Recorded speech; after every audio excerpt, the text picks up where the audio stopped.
Tere, mina olen õpetaja Allan. Täna vaatame, kuidas õpilaste töid võimalikult kiiresti ja lihtsasti printida. Ja selleks on meil vaja siis kõigepealt Tinkercadist need tööd alla laadida. Kui sa ei tea, kuidas seda teha, vaata õpilaste tööde haldamise videot, mille lingi ma panen selle video kirjeldusse. Ja kui sa oled nad siis sealt alla laadinud Tinkercadist, nad tõenäoliselt maanduvad sul kuskil download kaustas, siis et neid 3D printida, on vaja nad siis selleks printimiseks ette valmistada.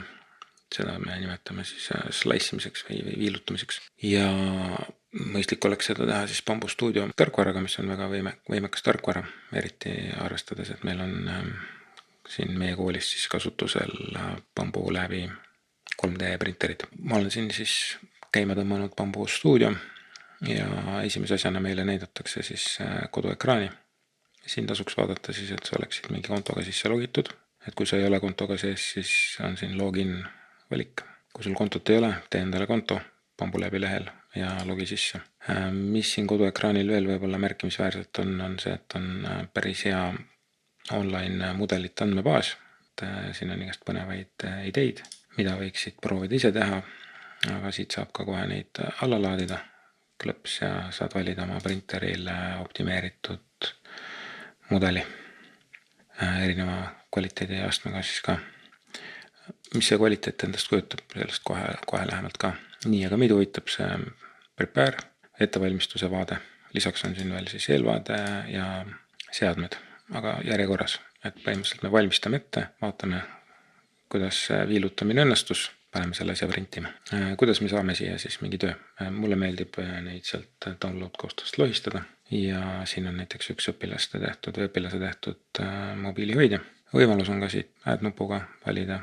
Ja värv, meil on printeris 4 värvi on ja värv tuleb siia siis vaikimisi see, mis on esimeses pesas. Kui sa tahad seda muuta, parem klikk ja change filament ja valid siit mingi muu. Hetkel mulle täiesti meeldib see orange. Mis me veel siin eelvaates saame teha? Me saame liigutada seda, nagu sa juba võib-olla nägid, me saame zoomida hiirerattaga. Kui ma haaran kinni sellest tööst, ma saan tööd liigutada siin plaadi peal, kui ma haaran plaadist kinni, ma saan plaati pöörata. Kui ma parema hiireklahviga lahistan, siis ma saan seda plaati horisontaalselt liigutada. Ja siis on siin veel selliseid nuppe nagu auto orient. No näiteks kui ma keeran selle töö mingisse teise asendisse, see võib tulla töid erinevas asendis sulle, et siis kõige lihtsam ja kiirem viis on klõpsata siia ja see töö pannakse siis Bamboo Studio arvates kõige sobivamale kujule. Kui see sulle mingil põhjusel ei sobi, siin on ka selline nupp nagu lay on face, et ta automaatselt leiab erinevaid siis tasapinnalisi külgisid ja kui sa klõpsad selle külje peal, siis ta paneb selle töö selle külje peale. Mis me veel pööramist vaatasime, suurus saab muuta, et kui näiteks, ma ei tea, päris tihti juhtub, et õpilased ikkagi ei saa nendest mõõtudest päris täpselt aru. See töö on millimeetrites, siis 40 korda 72 korda 20 millimeetrit on ju, mis on mõistlik suurus. Aga oletame, et sa tahad seda suuremaks või väiksemaks, siit nurgas sikutades siis saab proportsionaalselt seda suurust muuta. Ja see on näiteks ka kasulik nupp, kui sa lihtsalt tahad mõõte teada. Kui sind huvitab, et mis need mõõdud on, et siis selle nupuga on neid näha. Seda me juba vaatasime, värvimist me ka vaatame ja siin on igasuguseid muid kasulikke asju veel, mis hetkel meid ei huvita. Vaatame seda slice nuppu, ehk siis viilutame selle töö ära ja automaatselt me liikusime siis siia eelvaatesse. Ja siin me näeme siis selle töö printimiseks kuluvat aega.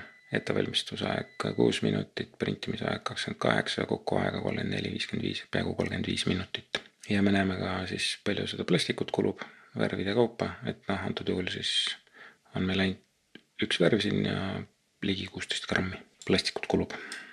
Ja ma zoomin siia sisse ja siit on nüüd hästi näha, kuidas printimine või sliceimine siis käib. Printimine käib siis kihtide kaupa alt ülesse ja näha on, et niisugused kumerad küljed jäävad nagu natukene sakilisemad on ju. See on niisugused sirged servad siis on nagu natuke normaalsemad, siin on vähem näha neid kihte. Sellepärast ka need tunni ülesanded, mis mul kursusesse on valitud, on nagu pigem sellised, kus oleks mingeid sedapidi kaari nagu vähem ja pigem siis horisontaalselt mingeid kumeraid kohti. Ja siin on sellised kangid, et me saame valida siit mingid kihid, me näeme, kuidas siis nende kihtide kaupa printimine käib.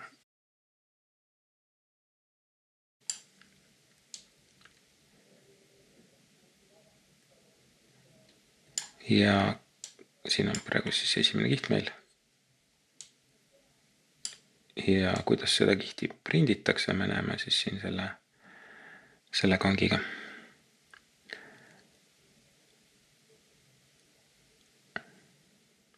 See kood, mis siin jookseb, on siis G-code, mis on siis põhimõtteliselt info, mis läheb printerile. Et nende käskude järgi siis printer liigutab seda pead siin ja prindib meie tööd.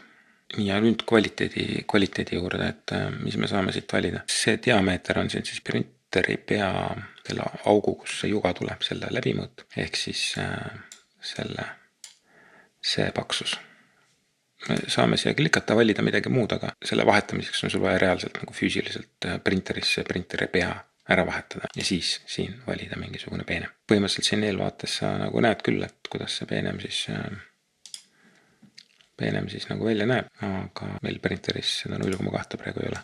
Nii et seda me põhimõtteliselt muuta ei saa. Aga mida me saame muuta selle kihi paksust, ehk siis, et need siuksed kalded tuleksid sujuvamad. Ja seda me saame siit teha, et praegu selle kihi paksus on 0,2 millimeetrit. Kõige õhem kiht, mis me siin saame panna, on 0,08 ja vaatame, mis see siis endast kujutab. Näed, läks kohe palju siledamaks.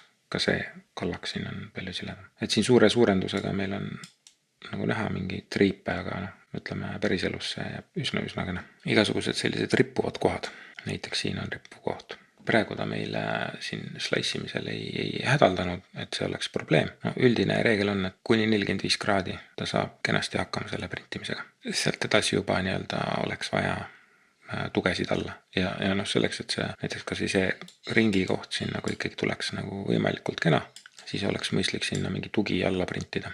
Selleks on vaja siis ajutada siia support ja panna siia linnuke sisse ja vaatame, mis ta meile praegu teeb.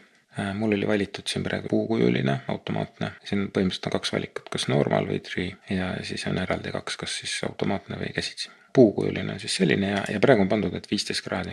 No ma ütlesin 45-st on nagu okei, 15 ja 45 on väga erinevad numbrid. Et vaikimisi ta annab siia siis 30, mis tähendab siis seda, et siin see toetatud ala on suurem kui 15 kraadiga. No 30 on üsna okei, et sellest ülespoole enamasti ei ole vaja minna. Kumbat siis valida, kas seda 3D või normalit. Et siis kui on sellised kohad, kus on nagu üksiku tuge alla vaja, siis töötab üldiselt see 3D paremini. Kui on mingisugused pikad, siledad, kalded, rippuvad osad, siis töötab üldiselt see normal paremini. Normal tähendab siis seda, et ta teeb siia mingid sellised kandilised toed alla.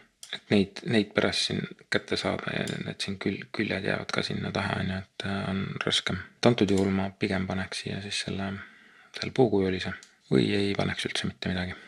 Kui nüüd selle ettevalmistusega oled rahul, siis print. Vaatad, et on siin õige printer valitud, siin sa näed ka printimise aega ja kui palju materjali kulub. Saab siis lülitada näiteks timelapse video ja automaatse kalibreerimise ja send.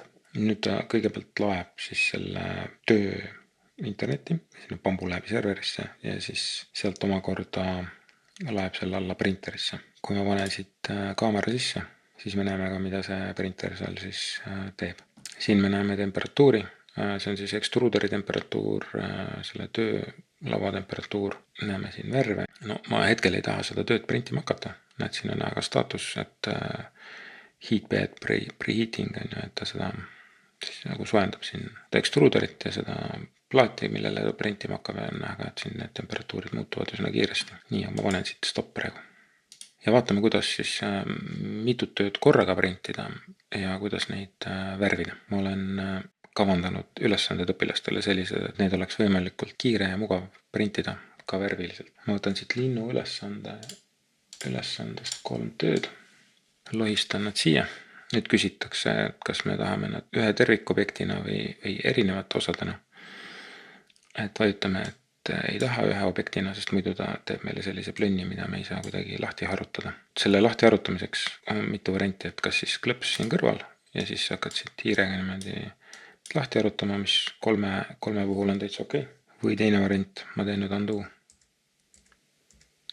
Teine variant on siis kasutada seda tööriista või siis siin on ta ka olemas. Kui sa siin vajutad, siis nagu sa nägid, rohkem midagi su käest ei küsi. Kui sa vajutad siia, siis saab siin määrata käsitsi kaugust ka, et kui palju ruumi ta siis nende tööde vahele jätab.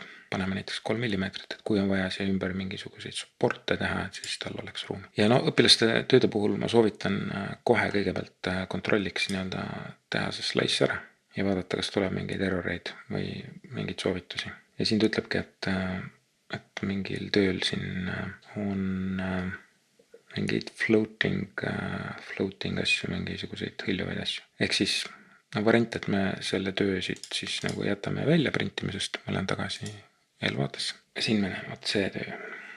Sellel tööl on siis mingisuguseid õhus olevaid asju, et me võime selle töö välja jätta või siis lihtsalt paneme siia supportidest linnukese sisse ja proovime uuesti. Vaatame, kas ta jääb rahule. Nii, sobis. Et minu põhimõte on olnud, et ma vähegi võimalik siis prindin ikkagi tööd välja, et õpilane saaks midagi näppude vahele ja füüsiliselt tajuks, mis ta valesti tegi ja võimalusel siis saaks parandada. Nüüd me oleme selle osa saanud korda, et lähme tagasi uuesti siia siis ettevalmistuse vaatesse ja vaatame seda värvimise asja, et kui ma klõpsan nüüd ühe töö peal, näete, siis siin saab valida siis värvimise potsiku. Kui ma nüüd valin mitu tööd ära, sest ma tahaks nad korraga ära värvida, siis selleks on võimalus siis kas hoida Windowsis Controlit või Macis Command klahvi alla ja ükshaaval nad läbi klõpsida või siis lohistada siit, kui ma nüüd lihtsalt siit haaran kinni ja üritan lohistada, siis ma hakkan liigutama seda plaati. Hoiame Shifti all ja ma saan nad lohistada niimoodi kokku ja ikkagi veel ei muutunud see värvimise võtsik on hall, et ma ei saa siia vajutada. Selleks ma pean siis vajutama siit parem klikk ja merge ja nüüd on nad meil ühes tükis. Ma saan neid värvida. Aga enne, kui sa lähed neid nüüd värvima, siis need tööd tuleks värvida siis kihi kaupa, et nad on disainitud niimoodi, et on 4 kihti siin, iga kiht on siis 1 millimeeter ja ta teeb printer siis prindib nagu esimese kihi, mitte selle millimeetrise kihi, aga nüüd selle 0,2 millimeetrise kihi, esimese printimise kihi. Värvib alati seda värvi, mis sul siit praegust nagu valitud on, siin see esimene. Ehk siis, et enne värvima minekut muudame kogu sellel asjal ära värvi selliseks, mis on esimene kiht, mis me tahame. Et oletame, et näiteks selle esimene millimeetrine kiht me tahaksime, et oleks valge. Ma panen kogu selle töö valgeks ja lähen nüüd värvima teisi kihte. Siin ma saan valida siis värvi. Ja siin on terve trobikond erinevaid värvimise tööriistu. Selleks, et aega ja plastikut kokku hoida, me tahame värvida siis kihi kaupa. Ehk siis, et kõigi tööde sama kiht oleks siis sama värvi. Et me ei peaks ühe kihi värvimiseks vahetama värve, sest neid kihte tuleb palju, värvivahetusi tuleb palju ja iga värvivahetusega kulub plastikut ja aega. Nii, mõtleme, mis võiks olla teine kiht. Meil on valikus siin oranž, et valge juba on, paneme siis näiteks halli, paneme oranži. Ja paneme halli. Paneme siit pintsli laiuseks 1 millimeetri, sest meil on siin see üks kiht on ka 1 millimeeter. Ja kui ma nüüd siia sisse zoomin, esimene kiht on siin, see on juba valge, seda ma ei taha muuta. Ja paneme siit siis. Ja paneme siis oranži ka. Ja seda halli siin ongi näha natuke näid. Ja musta ma tahtsin jätta siis kõige ülemiseks kihiks. Nii, nüüd on siis, et on näha, et alt on valge, esimene kiht on valge, siis on hall kiht, siis on oranž kiht ja siis on must ja siin on veel mingit teksti. Ülesanne oli, et see kokku võiks tulla siis 4 millimeetri paksuna, aga näed, siin on mingi tekst jäänud veel ülesse. Et põhimõtteliselt me saame seda veel värvida mingisugust, teeme näiteks selle tekstiga oranžiks. Et see meil teisi töid ei sega. Sellepärast, et teistes töödes midagi nii kõrgel ei ole. Et siin on näha nüüd, kuidas õpilane on leti alt läbi jooksnud, et on teinud siis 3 täpselt samasugust kihti. Sisuliselt on selles töös kasutatud 2 värvi. Nii, kui me oleme rahul selle tulemusega, siis me vajutame return. Kui ei ole rahul, siis vajutame siia, kustutame kogu värvimise ära ja alustame otsast peale. Nii, ma lähen tagasi ja nüüd on tekkinud siia siukene asjandus. Selle asja nimi on Prime Tower ja sa võid seda julgelt liigutada.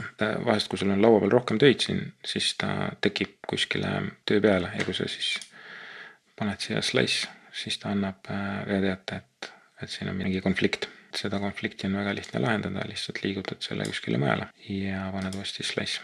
Ja ongi okei. Nii et võime panna print, vaatad, et siin on värvid asjad korras ja send to printer. Kui sa oled nüüd ühe töö näiteks sinna esimesse printerisse pannud, tahad hakata järgmist portsu töid printima. Device, vahetame printeri ära. Nii, siin on teised värvid.